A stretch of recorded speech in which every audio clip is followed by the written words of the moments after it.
하는 다락방으로 올라가니 하면서 제자들 이름이 쭉 나옵니다. 13절 그렇게 나오는데요. 그래서 학자들이 생각하기를, 분석하기를, 원래가 이 제자들이 사는 고향은 여기가 아니잖아요. 사는 집도 여기가 아니었거든요. 그런데도 지금 이렇게 제자들이 예루살렘 모이는 것은 이 제자들이 예수님께서 뜻하셔서 그렇게 안내를 해 주셨을 수도 있고 자발적일지도 모르겠지만, 적어도 제자들이 확실한 것은 예루살렘에 함께 모여서 함께 유하는, 생활하는 다락방을 얻었다, 그렇게 보는 것입니다. 실제로 그렇게 다락방이 되어 있으니까 어떤 사람의 집 건물의 다락방, 아니 집의 위에 다락방, 이렇게 보시면 되겠습니다. 그리고 오늘 또 여기에 말씀해 보니까 약 120명이나 되는 많은 숫자가 들어갔다고 하니까 크다고는 볼 수 없겠지만, 그래도 너무 작으면 어떻게 들어가겠습니까? 아무리 막 밀어 넣어도 120명 들어가기가 어렵지 않겠어요? 그래서 약간은, 어느 정도는 사람들이 앉을 수 있는, 기도할 수 있는 공간이 됐다고 볼 수도 있겠습니다. 아무튼 제자들이 예루살렘의 한 집에 다락방을 새로 얻어서 생활하는 중이었는데, 언제까지 이 새를 얻어서 여기서 생활할 것이냐? 학자들의 의견에 아마 오순절 성령의 임하심을, 성령의 강림을 받고 난 후에 흩어졌기 때문에 그때까지로 아마 여기에 생활했을 것이라 그렇게 추측을 합니다. 그리고 오늘 내용에는 사실은 이 제목과 같이 기도에 대한 이야기가 나와 있어서 그걸로 같이 하나님 은혜를 나누기를 원하는데요. 오늘 장면에도 이게 제자들 이야기를 쭉 하면서 이 제자들이 다락방에 모여 있다는 것도 이야기를 하고, 또 제자들뿐만 아니고 또 어떻게 소개하는가 하면 여자들과 예수의 어머니 마리아와 예수의 아우들과 더불어, 그러니까 지금 여자들은 이 제자들의 아내들 중에도 있을 수도 있습니다. 또 다른 여자들이 있을 수도 있고, 여자들과 예수의 어머니 마리아도 여기, 어머니도 여기 와 계시네요. 예수의 아우들과, 예수님의 아우들도 여기 같이 있고, 더불어 마음을 같이하여 오로지 기도에 힘쓰더라. 진짜 여기에 인내의 기도가, 정말로 반드시 주셔야 합니다라는 열정적인 기도가 여기에 담겨 있어요. 사실은 정말로 하나님 꼭 주셔야 해요, 반드시 이루어 주셔야 해요 하는 기도가 여기에 달려 있어요. 오로지 기도에 힘쓰니라 하니까 막 죽게 살기로 기도한다고 표현할지는, 그게 맞을지는 모르겠지만, 아무튼 기도가, 그러니까 기도는 그렇게 하는 것도 맞아요. 지금 성도들이 그렇게 여기에 하고 있거든요. 그런데 문제는 어떤 기도에 이렇게 매느냐 이거죠. 그래서 요사이 기도에 대해서 교육을 하면서 저도 은혜를 많이 받고 있는 중이고 잘 전달하려고 애를 쓰는데, 우리의 옛 기도의 습관이 그렇지 못했기 때문에 은혜는 너무 크나 잘 안 되지요. 그래도 계속 제가 전하고 저도 계속 바뀌고 방향을 지금 잡고 기도에 대해서 훈련을 하고 있는, 교육을 하고 있는 중인데요. 기도는 무엇인가? 기도는 철저하게 하나님의 영광을 위한다예요. 기도의 모든 내용은 다. 기도의 내용은, 기도의 특성은 철저하게 하나님의 영광을 위하는 기도. 그래서 우리가 기억하는 대로 아버지의 뜻대로 구하면 다 응답받는 거죠. 아버지의 뜻대로 구하면 다 응답받는 거예요. 그래서 기도는 철저하게 하나님의 영광을 위한다. 근데 여기에 또 사단이 우리를 오해를 하게, 혼란하게 하거든. 그러면은 하나님 영광만 받으세요, 이 기도만 하란 말이냐? 그렇지는 않다고 교육을 통해서도 우리 같이 나눠봤어요. 실제로 예수님께서 가르쳐 주신 기도에도 사람을 위한 기도, 자신을 위한 기도, 다른 형제를 위한 기도, 같이 일용할 양식을 위한 기도, 다 있단 말이에요. 그러면 이거 뭐냐? 이거 우리한테 일상에서 일어나는 일인데, 맞습니다. 사람에게, 다른 우리에게 필요한 기도를 하는 것도 맞는데, 그럼에도 불구하고 기도의, 방금 말씀드렸던 기도의 방향, 기도의 특성은 철저하게 기도는 하나님의 영광을 위한다. 그럼 이걸 어떻게 해석해야 되느냐? 사람을 위한 기도를 하든 자식을 위한 기도를 하든 다른 사람을 위한 기도를 하든 무슨 기도를 나라를 위한 기도를 하든 철저하게 하나님의 영광이 이루어지도록 하나님의 영광이 나타나도록 하나님께서 영광 받으시도록 그렇게 우리 자신을 위해서 자녀를 위해서 교회를 위해서 나라를 위해서 이웃을 위해서 그러면 오케이. 좋아요. 만약 그것만 깨닫는다면 그러면 기도의 방향이 굉장히 많이 달라질 것입니다. 기도의 태도가 완전히 많이 바뀔 것입니다. 그냥 해왔던 지금까지 습관적으로 해왔던 기도에 대해서 굉장히 주의하게 될 겁니다. 기도의 모든 방향은 기도의 특성은 하나님의 영광이다. 그게 사람을 위한 것이라 할지라도 나를 위한 것이라 할지라도 이게 정말로 하나님의 영광을 위한 것인가를 고민하게 될 거예요. 그렇게 기도해야 돼요. 기도 무조건 하는 것이 중요한 것이 아니고 전에는 기도하는 것이 중요하다고 했었어. 죄송합니다. 지금 바뀌었죠. 그런 거 아닌 것 같아요. 한다고 되는 문제가 아니야. 하나님 앞에 정말로 바른 기도를 하는 훈련을 해야 되는 거죠. 그래서 나의 기도가, 나를 위한 기도가, 우리를 위한 기도가, 이 서로를 위한 기도가 철저하게 하나님의 영광을 위하는가, 여기에 끊임없이 고민을 하며 기도한다면 하나님께서 받으시는 응답받는 기도를 할 수 있게 될 것이라 믿습니다. 그러면 덜 이기적인, 이타적인 하나님의 영광을 위한 기도니까 그것은 나를 위한 기도라 할지라도 그것은 아름다운 거예요. 그래서 이 성도들이 지금 오늘 정말 죽기 살기로 기도하는 것은 성령 강림해달라고, 주여 성령이여 속히 오시옵소서, 이 기도를 죽기 살기로 하는 거예요. 지금 빨리 오시더라고. 그러니까 이거는 하나님의 영광을 위한 거예요. 오늘 오셔도 하나님의 영광, 10일 동안 기도 후에 오셔도 하나님의 영광. 이거 반드시 이루어져야 돼요. 우린 이런 데 약하고 개인 욕심에 강한데 지금 여기에 성도들은 그거 아니에요. 기도에 힘쓰니라. 오로지 기도에 힘쓴다. 마음도 같이 하고. 우리 한번 기도해 봅시다. 너무 좋지요. 우리 한번 이 기도해 봅시다. 좋은데 그 기도의 제목이 하나님의 영광을 위한 것이 더 아름다워요. 그래서 협력하고 같이 모이고 하나님의 영광을 위한 기도. 그 기도를 위해서. 근데 이 사람들은 지금 모여서 무엇을 방금 성령 강림이라고 기도하고 있다고 했죠. 예수님께서 이렇게 말씀하셨기 때문이에요. 예수님께서 올라가시기 전에 마지막 때에 40일 동안 있으시면서 마지막 때에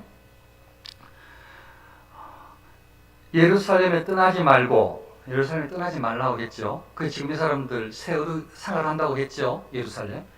이거 앞에 있는 거 설명했던 거 제가 구절 한번 읽는 중입니다. 예루살렘을 떠나지 말고 내게서 들은 바 아버지께 약속하신 그를 기다리래요. 이게 예수님의 명령이에요. 가면 안 돼. 기다려. 기다리라는 거죠. 아버지께서 약속한 거 주실 때까지 기다리라는 거예요. 자, 그리고요. 이제 요한은 물로 세례를 베풀었으나 너희는 몇 날이 못 되어 성령으로 세례를 받으랴. 성령 세례를 받을 거예요. 이거 설교했습니까? 성령 세례가 뭔가? 성령 충만, 성령 강림. 성령이여 오시옵소서. 이거 이제 기도가 딱 적절한 때죠. 성령이여. 성령으로 세례를 받으리라. 그 다음에 이제 예수님께서 마지막에 하늘 올라가시기 전에 하신 말씀이에요. 오직 성령이 너희에게 임하시면 너희가 권능을 받고 내 정인이 되리라. 이렇게 말씀을 하셨거든요. 성령이 임하시면. 자, 두 번 제가 세 가지 이야기 했는데 두 번은 전부 다 성령이라고 구체적으로 언급했고 한 번은 약속하신 것이라고 했어요. 사실은 이거 한 가지예요. 다 성령이에요. 성령 이야기. 그러니까 예수님은 마지막 40일 날 제자들에게 특별히 성령을 주시기로 약속한 것 말씀하셨고 성령의 세례를 받게 될 거라고 말씀하셨고 그리고 내 성령의 은혜를, 성령의 세례를, 성령의 임하심, 성령의 이 임재를 경험한 후에 너희들은 내 정인이 된다라고 말씀하셨어요. 그리고 예수님께서 하늘로 가셨거든요. 올려서. 그러니까 남아있는 제자들이, 그러니까 이 여인들이 모여서 약 120명이나 모여서 사람들이 죽기 살기로 기도하는 거죠. 예수님의 약속을 기억하여서 예수님께서 주시겠다고, 예수님께서 가셔야 오신다고 했던 성령님 오시도록, 성령님 강림하시도록, 아버지의 약속이 이루어지도록, 성령의 임하심, 성령의 충만을 입고 예수님의 정인이 되고 싶어서, 이게 당연히 하나님의 영광을 위한 그 기도 맞겠죠. 당연히. 그러니까 모여가지고 사람들이 죽기 살기를 지금 하나님께 기도하는 거예요. 방금 이 기도를. 성령의 강림을 위해서. 그러니까 정말로 우리가 무엇을 위해서 간절히 기도하는가를 기도하시기 전에 하나님의 영광을 위한 것인가? 그렇지 않은가? 생각을 해보자는 뜻입니다. 하나님의 영광을 위한 것이면 죽기 살기로 기도하는 것, 간절히 기도하는 것, 끝까지 기도하는 것 필요합니다. 이 사람들도 지금 끝까지 기도할 참이에요. 언제까지? 성령이 임하실 때까지. 만일 성령이 이 오순절이라고 해서, 오순절은 예수님께서 40일 동안 부활 후에 계셨죠. 그래서 40이잖아요. 오순이 50일을 오순이라 그러잖아요. 오순. 5가 10개 오순 절이거든요. 그러니까 10일 동안 이 사람들은 기도한 거예요. 성령이 임하실 때까지. 그러니까 예수님의 약속하신 것이고 하나님의 뜻이면, 아니 오늘 이야기하시고 간 다음에 내일 올 수도 있고 주실 수도 있는 거 아니에요? 성령이 내일 오셔도 되잖아요. 그런데 제자들이 계속 기도하는데도 안 오시는 거예요. 그러니까 이거는 포기할 수가 없는 거지. 이 기도는 하나님 영광을 위한 기도이고, 이건 반드시 우리가 받아야 될 기도고, 성령이 오셔야만이 살아갈 수 있으니까. 그러니까 막 죽기 살기로 기도하는 거죠. 이게 모여가지고 마음 한 마음으로 모여가지고 성령이 임하옵소서라고 막 간절히 기도하는 거예요. 성령이 임하옵소서라고 막 성령을 보내주옵소서, 성령 속히 오시옵소서 막 계속 기도하는 거예요. 막 터지라 기도하는 거예요. 진짜 이 하나님의 영광을 위해서, 하나님 약속이 이루어지도록 성령이 오시옵소서. 어쩌면요 10일 후에 성령께서 임하셨지만, 어쩌면 그때 안 오셨으면 그 다음까지도 아마 새 계속 내고 있을 거예요. 계속 기도할 거예요. 그건 절대 포기하지 않아. 올 때까지, 성령께서 오실 때까지. 그렇습니다. 기도를 간절히 하지 말라는 뜻이 아니고, 기도를 누구한테 하는가 정말 중요하고, 그리고 무슨 기도를 하는가 이게 정말 중요합니다.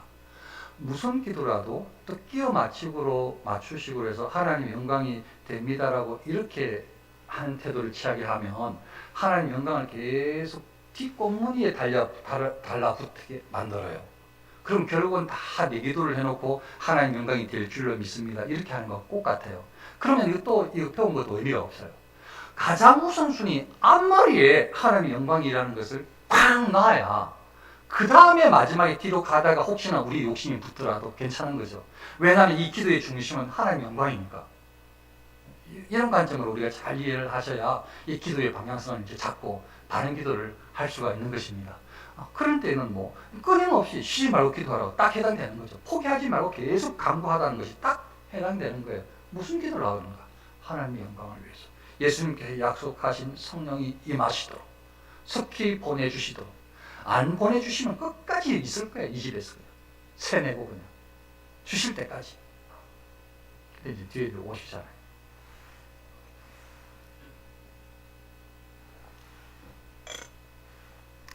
두 번째, 그 마지막 교훈은요, 베드로가 설교하는 장면이 나오는데요, 모인 무리의 수가 약 120명이나 되더라. 그때에 베드로가 그 형제들 가운데 일어서서 이르되 형제들아 하면서 쭉 설교를 하는데, 오늘 들었던 내용 다 나오죠. 다윗의 이야기를 쭉 하더니 성경이 이루어졌다 이야기를 하고, 그리고 그 이루어진 것이 이 가룟 유다가 죽었다는 장면, 가로 열고 닫고 해서 누가가 소개해서, 이게 몸이 곤두박질하여 그 밭을 사고 난 다음에 배가 터져서 창자가 나와서 죽었다. 그 장면이 있고, 그리고 또 이 베드로가 설교하는 장면을 이어서 시편에 기록하였으되 그의 거처를 황폐하게 하시며 거기 거하는 자가 없게 하소서 하였고, 또 일렀으되 그의 직분을 타인이 취하게 하소서. 베드로가 설교를 하는데 다윗을 생각하며 성경 구절을 막 시편 이야기 막 쭉 하면서 이야기를 하는데, 그 설교 내용이 뭔가 하면, 요 가룟 유다는 이 예수님을 팔고 가야 될 곳으로 갔다. 그의 직분, 사도의 직을 다른 사람이 취하도록 이것은 성경에 예언된 것이다. 그 이야기를 하는 거예요. 이거 예수님께서 따로 말씀해 주시는지는 모르지만 저는 그렇게 보이잖아요. 그냥 은혜를 입은 베드로가 이 하나님 말씀 가운데에서 이렇게 기도하는 가운데에서 이게 그냥 하나님께서 깨우쳐 주신 거예요. 그러니까 베드로는 다시 막 확인할 필요도 없어요. 이거 그냥 성경이에요, 성경. 그러면서 이 하나님의 뜻에 합한 일이라고 생각하는 이 가룟 유다 대신에 12명 마지막 사람을 한 사람 채우는 것을 지금 이야기를 하고 있는 거예요. 오늘 장면에서.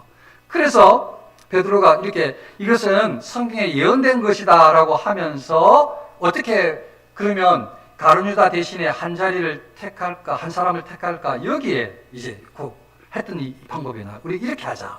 이렇게 하자. 그게 뭐였어요? 어떻게 할까? 가룟 유다 대신에 12번째 사도로 12명 한 명을 누구로 채울 것이냐. 이제 자, 조건, 기본적인 조건은 이와 안에 세례로부터 우리 가운데 올려져 가신 날까지 주 예수께서 우리 가운데 출입하실 때, 그러니까 예수님께 부름받아서 예수님의 공생의 시작 때부터 거의 그때 초창기 때부터 예수님 재림에서 올라가신 부활하신 후에 승천하신 그때 우리가 하고 같이 계속 있던 사람, 거의 초창기부터 우리 12제자들처럼 그때 주님하고 거의 같이 생활을 같이 했던 사람, 그 중에서 뽑자는 거예요. 우리와 함께 다니던 사람들 중에서 한 사람을 택하자. 그래서 우리와 더불어 예수께서 부활하심을 증언할 사람이 되게 하여야 하리라. 이거 그냥 설교 가운데 나오는데 이거 하나님의 뜻인 거죠, 그냥. 그 베드로가 생각해서 말하는 것인데 성경 구절부터 시작을 해가지고 쭉 전달하는 것이 실제로 하는 이 행위가 이게 그냥 하나님께서 뜻하신 거예요. 철저하게 12를 태우는 것은 하나님 뜻이 맞아요. 왜냐하면 이 12 제자는 말씀을 드렸던 대로 12지파를 대표하는 대표성, 그 12지파는 하나님께서 선택한 모든 백성이라는 의미가 있거든요. 그래서 만약에 빠지면 안 되고 12이 다 맞아야 10이라는 숫자가 되어야 하나님께서 이스라엘 백성을 넘어서서 온 세상 가운데 열국 가운데서 택한 완전한 수라고 생각할 수가 있는 거죠. 그래서 이 12는 의미는 아주 중요한 거고, 베드로는 어떻게 알았는지 알아요. 그래서 베드로가 아마 예수님께서 말씀하셔서 알았을 거죠. 그런 힌트를 얻었던지 알아서 그냥 이걸 당연히 한 사람을 택해야 된다고 생각해서 설교를 하면서 그러고 난 다음에 바로 이렇게 지금 이 행사를 하고 있어요. 사람을 택한 일을. 12사도의 수를 채워야 되는데 처음부터 예수님과 함께 우리와 같이 생활했던 사람 중에 한 사람을 세워야 한다. 그런데 여기 이 원칙은 처음부터 제가 말씀을 드렸듯이 이 베드로가 이 다윗의 이야기를 하면서도 성령이 다윗의 입을 통하여 이렇게 표현을 하거든요. 16절 형제들아, 성령이 다윗의 입을 통하여. 그러니까 다윗이 예언한 것도 성령 하나님께서 역사해 주셔서 그렇게 예언한 것이다, 이 말을 한 거예요. 그러니까 아울러서 지금 이 모든 과정에 성령의 임재하심, 성령의 내주하심, 성령의 강림이라는 특별한 사건이 이 며칠 후에 오지만, 성령 하나님은 이게 막 제한되어서 각자에게 성령의 은사를 주실 수 있는 분이거든요, 그전에도. 그래서 제자들에게도 성령의 은사를 주셨어요. 대신에 이런 의미를 저한테 해석을 해보자면 저는 이렇게 말씀을 드리고 싶어요. 이제는 이 교회 건물이 이 교회가 아니고, 성전이 아니고, 사람의 육체가, 택함을 입은 사람이 사람의 육체가 되어져서 하나님께서 거하시는 성전이 되었다. 그게 언제부터냐? 저는 이때라고 봐요. 이 성령께서 이제 내주에 계셔서 하나님이 우리 안에 내주에 계시는 이 성령 강림일 이때부터라고 저는 생각을 한다고 해요. 그러니까 이제 교회 건물이 이제 성전이 아니에요. 성전은 우리 몸이 돼버린 거죠.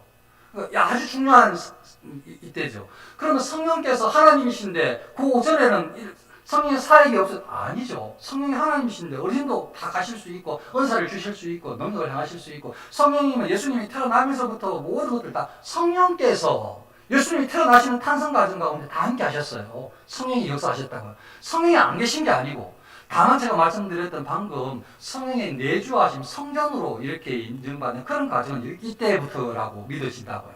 저는 그렇게 이해를 한다고요. 그러니까 아주 중요한 사건인데, 아무튼 이렇게 지금 베드로의 머릿속에는 성령께서 역사해 주셨다. 그래서 다윗이 예언하게 했고, 성령께서 지금 함께 하셔서 본인도 지금 이렇게 설교도 하고 사람도 세우고, 이 모든 것들이 하나님의 뜻 가운데서 이루어지고 있다고 확신한 것 같아요. 자, 하나님의 뜻 가운데 이루어지고 있다, 이 말은 하나님의 뜻에 순종한다는 뜻이거든요. 하나님께서 행하신다는 뜻이에요. 다시요. 하나님의 뜻 가운데 있다는 것은 하나님께서 행하신다는, 하나님께 순종한다는 뜻이거든요. 그러니까 베드로는 자, 먼저 우리가 두 사람을 내세우자. 두 사람을 먼저 뽑자. 우리 가운데 있던 사람 중에 아주 충실한 사람, 그리고 누가 돼도 괜찮은 사람, 그 사람을 우리가 추천하자. 그래서 여기 바사바라고도 하고 유스도라고도 하는 요셉 한 사람을, 그 다음 한 사람은 마띠아. 근데 학자의 의견은, 어떤 학자는 이렇게 표현을 해요. 여기에 이 바사바라고도 하고 유스도라고도 하는 요셉이라고 이렇게 앞에 이렇게 별명도 뭐 이야기도 하고 하는 거 보니까 이 사람이 이 사람들에게 신망은 더 있었을 거라는 거예요. 그래서 마음속에서 가장 그 사람들한테 신망이 있었던 첫 번째 사람이라고 뽑자면 이 요셉이었어요. 그런데 이 두 사람 뽑아야 돼. 왜냐하면 한 사람 뽑으면 내가 뽑은 거잖아요. 우리가 뽑은 거잖아요. 그러면 물론 그래도 하나님께서 우리를 통해서 뽑았다고 할 수는 있지만 그건 또 방향이 또 달라요. 하나님께 전적으로 의지하는 거하고 좀 차이가 있어요. 내가 정해놓고 하나님 뜻이죠 이렇게 말하는 거하고 비슷하죠. 그래서 이 사람들이 비록 이렇게 이 두 사람을 뽑아서 추천을 하지만 이게 철저하게 하나님께서 하셔야 될 일이기 때문에 이것을 그냥 두 사람 중에 아무나 선택을 해가지고 해도 되지만 그게 아니라 이 사람들은 그들이 기도하여 이르되 못사람의 마음을 아시는 주여 이 두 사람 중에 누가 주님께 택하신 바 되어 봉사와 사도의 직무를 대신할 자인지를 보이시옵소서. 이게 기도 제목이에요. 이게 기도 제목. 지금 같이 기도 제목이, 이것도 제가 기도의 모든 방향은, 기도의 특성은 하나님의 영광이라고 했죠. 이것도 지금 철저하게 하나님의 영광을 높이는 거예요. 하나님 당신이 택하십니다. 하나님 당신이 정하셔야 됩니다. 이 기도잖아요. 지금 다시 들어보세요. 못사람의 마음을 아시는 주 이 사람 중에 누가 주님께 택하신 바 되어.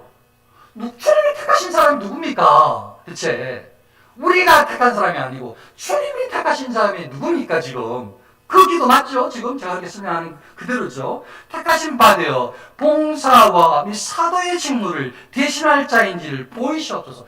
하나님이 보여주시옵소서. 하나님 우리에게 지금 두 사람 중에 아무 해도 되지만 둘 다 귀한 사람이지만 마음에 좀 더 얻은 사람 한 사람을 택하자면 학자의 말대로라면 앞사람인데, 근데 이것도 우리가 판단할 수는 없는 거예요. 그래서 하나님께 여쭤야 되고, 이건 하나님께서 행하실 일이죠. 하나님 뜻하심에 우리는 순종해야 돼. 그래서 그냥 가만히 그냥 막 하는 게 아니라 하나님 뜻하시는 것은 당연히 하나님께 여쭤보는 것이고 하나님 뜻을 기다리는 것이고, 그게 다 기도잖아요. 하나님 뜻을 여쭤보는 것이고 하나님 뜻을 기다리는 것, 기도. 그러니까 지금 기도하는 거예요. 같이 기도를 하는 거예요. 기도. 보여주시옵소서. 이거 한 120명이 같이 막 주여 둘 중에 누가 하나님께서 택하신 자입니까? 누가 택하신 자입니까? 누가 하나님의 택하심을 받아서 이 사도의 수에 들어가서 봉사와 직무를 대신할 자입니까? 하나님 보여주시옵소서. 여기 저기 막 120명이 막 다 같이 막 똑같이 막 한 마음으로 하나님 보여주시옵소서. 초대교회 사람들은 하나님 영광을 위해서 하나님 말씀에 충실한 신앙생활을 했어요. 하나님 말씀에 충실한 신앙생활. 사람들은 다 덜러리야. 목사가 가면 다 덜러리야. 주가 되면 안 돼요. 철저하게 하나님 주인이지. 하나님 주인이지. 하나님과 만남이 제일 중요하고 하나님께 기도하는 것이 제일 중요하고 하나님과 함께하는 것이 제일 중요하고, 그래서 기도하고 마띠아를 얻었다. 이렇게 오늘 성경 이야기를 합니다. 하나님은 우리를 자녀로 택하여 믿음 생활을 잘하면서 정말 이 하나님의 영광을 나타내기를 바라십니다. 여러 이유로 주저할 때도 있고 불순종할 때도 있지만 하나님의 마음은 항상 한결같이 택한 백성들이 하나님께 나오고 또 회개하고 은혜를 입고 그렇게 예수님의 형상을 닮아서 아름답게 예수님의 모습처럼 아름답게 성숙해서 하나님의 형상을 더 입는 그런 사람으로 잘 성숙해서 정말로 장로님 기도처럼 사람들에게 이 예수님을 증거하는 사명을 감당하기를 바라는 것이 하나님의 마음이 틀림이 없습니다. 이런 마음, 하나님 말씀, 하나님 영광을 위해서 헌신하는 데에 이 사람들은 오늘 나오는 사람들은 끊임없이 마음을 같이 했고 또 하나님께 기도했습니다. 하나님께 주실 때까지 기도할 것이고 이 문제의 결정도 하나님께서 결정하옵소서 하면서 재미복귀를 한 겁니다. 하나님 이제 기도하고 난 다음에 하나님께서 택한 사람을 라고 확신을 하면서 그러니까 철저하게 하나님 중심이라는 거 알겠죠?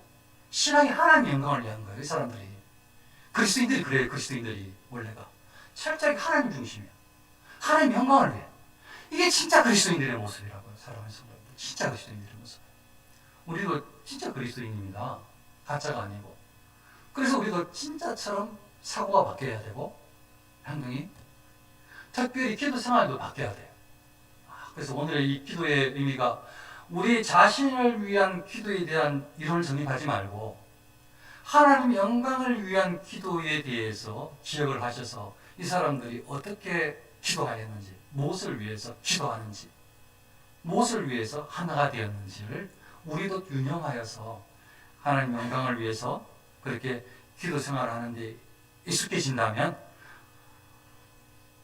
잘은 몰라도 매일 하나님 은혜 가운데 기쁨과 평강을 누리며 살 수 있을 줄로 믿습니다. 저와 여러분들이 하나님 은혜 가운데 승리하는 그리스도인으로 날마다 서시기를 축원합니다.